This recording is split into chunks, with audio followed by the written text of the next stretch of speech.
സഹകരണ മേഖലയിൽ കേരളത്തിൽ ആദ്യമായി റോബോട്ടിക് സർജറി ഓപ്പറേഷൻ തിയേറ്ററിന്റെ പ്രദർശനവുമായി NS ഹോസ്പിറ്റൽ സഹകരണ എക്സ്പോ 2025 വേദിയിൽ.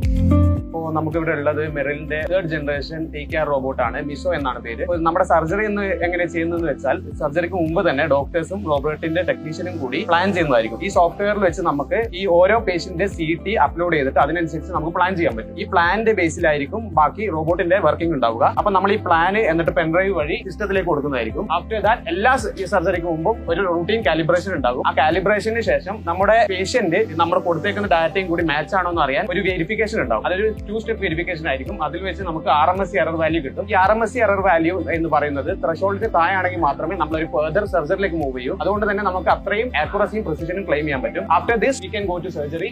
എല്ലാം കഴിഞ്ഞതിന് ശേഷം നമ്മുടെ സർജറി പാർട്ടിലേക്ക് വരും. അത് അവിടെ വെച്ച് ആം കാട്ട് അതിന്റെ സർജറി കട്ട് എടുക്കുന്നതായിരിക്കും. ഈ റോബോട്ടിക്സിന്റെ കൊണ്ടുള്ള ഗുണം എന്ന് പറയുന്നത് വെച്ച് നോക്കുമ്പോൾ നമുക്ക് പേഷ്യന്റ് ഡിസ്ചാർജ് 2-3 ദിവസത്തിനുള്ളിൽ തന്നെ ചെയ്യാൻ പറ്റും.